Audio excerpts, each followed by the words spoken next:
Pages and Verses presents Pride and Prejudice by Jane Austen. Before we begin, let's refresh our memory with a question. At the ball, how does Mr. Bingley behave toward Jane Bennet? And how does Mr. Darcy act, especially in relation to Elizabeth? Take a moment to think. Here's the answer. Mr. Bingley is immediately drawn to Jane, dancing with her and treating her with kindness and admiration. Meanwhile, Mr. Darcy remains reserved and aloof, refusing to dance with Elizabeth and even making a dismissive remark about her, claiming she is not handsome enough to tempt him. Now that we've set the scene, let's step back into the world of Pride and Prejudice and uncover what happens next. Chapter 11.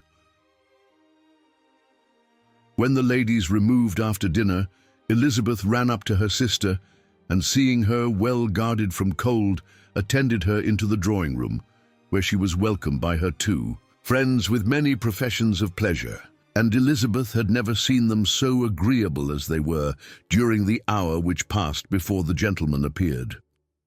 Their powers of conversation were considerable. They could describe an entertainment with accuracy, relate an anecdote with humor, and laugh at their acquaintance with spirit. But when the gentleman entered, Jane was no longer the first object. Miss Bingley's eyes were instantly turned toward Darcy, and she had something to say to him before he had advanced many steps. He addressed himself to Miss Bennet with a polite congratulation. Mr. Hurst also made her a slight bow and said he was very glad. Meek but diffuseness and warmth remained for Bingley's salutation. He was full of joy and attention. The first half-hour was spent in piling up the fire, lest she should suffer from the change of room, and she removed at his desire to the other side of the fireplace, that she might be further from the door. He then sat down by her and talked scarcely to anyone else. Elizabeth, at work in the opposite corner, saw it all with great delight. When tea was over, Mr. Hurst reminded his sister-in-law of the card table, but in vain.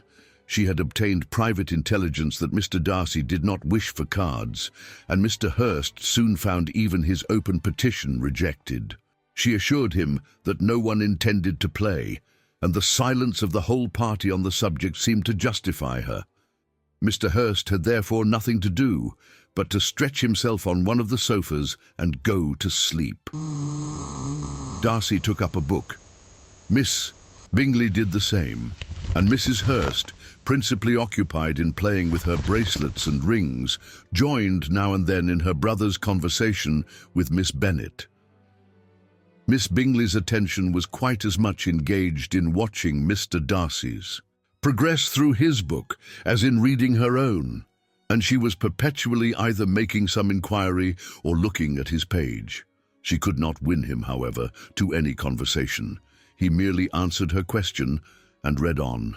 At length, quite exhausted by the attempt to be amused with her own book, which she had only chosen because it was the second volume of his, she gave a great yawn and said, "How pleasant it is to spend an evening in this way. I declare, after all, there is no enjoyment like reading.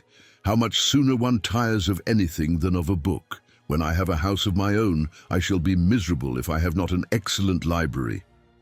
No one made any reply. She then yawned again, threw aside her book, and cast her eyes round the room in quest for some amusement. When hearing her brother mentioning a ball to Miss Bennet, she turned suddenly towards him and said, "By the by, Charles, are you really serious in meditating? A dance at Netherfield? I would advise you, before you determine on it, to consult the wishes of the present party. I'm much mistaken if there are not some among us to whom a ball would be rather a punishment than a pleasure." "If you mean Darcy," cried her brother, "he may go to bed if he chooses before it begins, but as for the ball, it is quite a settled thing, and as soon as Nichols has made white soup enough, I shall send round my cards." "I should like balls infinitely better," she replied, "if they were carried on in a different manner, but there is something insufferably tedious in the usual process of such a meeting. It would surely be much more rational if conversation instead of dancing were made the order of the day." "Much more rational," My dear Caroline, I dare say, but it would not be near so much like a ball." Miss Bingley made no answer, and soon afterwards she got up and walked about the room. Her figure was elegant, and she walked well, but Darcy, at whom it was all aimed, was still inflexibly studious. In the desperation of her feelings, she resolved on one effort more, and turning to Elizabeth said, "Miss Eliza Bennet, let me persuade you to follow my example and take a turn about the room. I assure you it is very refreshing after sitting so long in one attitude." Elizabeth was surprised, but agreed to it immediately. Miss Bingley succeeded no less in the real object of her civility. Mr. Darcy looked up. He was as much awake to the novelty of attention in that quarter as Elizabeth herself could be, and unconsciously closed his book. He was directly invited to join their party, but he declined it, observing that he could imagine but two motives for their choosing to walk up and down the room together, with either of which motives his joining them would interfere. What could he mean? She was dying to know what could be his meaning, and asked Elizabeth whether she could at all understand him. "Not at all," was her answer, "but depend upon it he means to be severe on us, and our surest way of disappointing him will be to ask nothing about it." Miss Bingley, however, was incapable of disappointing Mr. Darcy in anything, and persevered. "Therefore, in requiring an explanation of his two motives, I have not the smallest objection to explaining them," said he, as soon as she allowed him to speak. "You either choose this method of passing the evening because you are in each other's confidence and have secret affairs to discuss, or because you are conscious that your figures appear to the greatest advantage in walking. If the first, I would be completely in your way, and if the second, I can admire you much better as I sit by the fire." "Oh, shocking!" cried Miss Bingley. "I never heard anything so abominable. How shall we punish him for such a speech?" "Nothing so easy if you have but the inclination," said Elizabeth. "We can all plague and punish one another, tease him, laugh at him. Intimate as you are, you must know how it is to be done. But upon my honor, I do not. I do assure you that my intimacy has not yet taught me that. Tease calmness of manner and presence of mind. No, feel he may defy us there. And as to laughter, we will not expose ourselves, if you please, by attempting to laugh without a subject. Mr. Darcy may hug himself." "Mr. Darcy is not to be laughed at," cried Elizabeth. "That is an uncommon advantage, and uncommon I hope it will continue, for it would be a great loss to me to have many such acquaintances. I dearly love a laugh."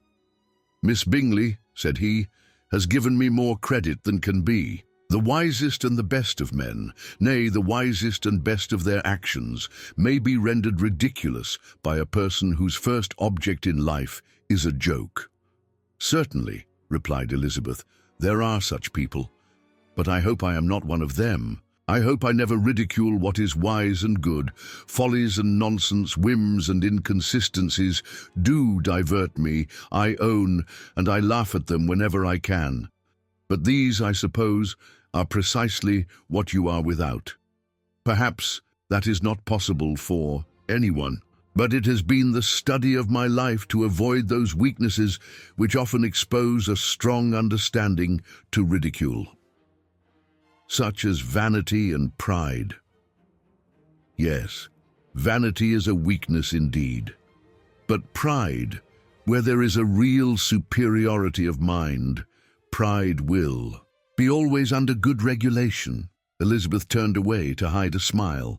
"Your examination of Mr. Darcy is over, I presume," said Miss Bingley. "And pray, what is the result?" "I'm perfectly convinced by it that Mr. Darcy has no defect. He owns it himself without disguise." "No," said Darcy, "I have made no such pretension. I have faults enough, but they are not, I hope, of understanding. My temper I dare not vouch for. It is, I believe, too little yielding, certainly too little for the convenience of the world. I cannot forget the follies and vices of others so soon as I ought, nor their offences against myself. My feelings are not puffed about with every attempt to move them.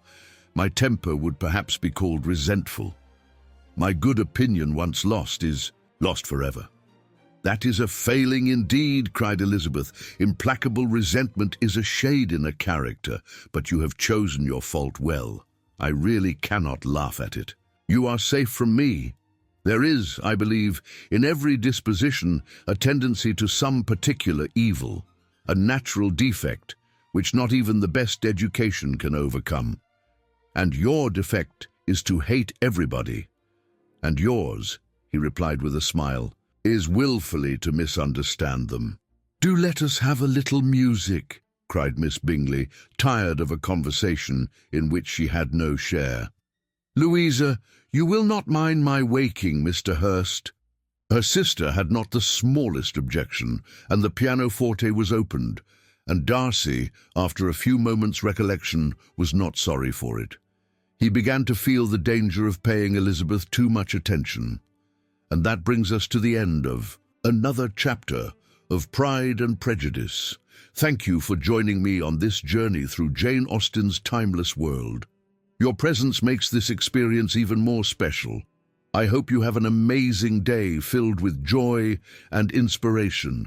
And if you're listening at night, may you have a peaceful and restful evening. See you in the next chapter.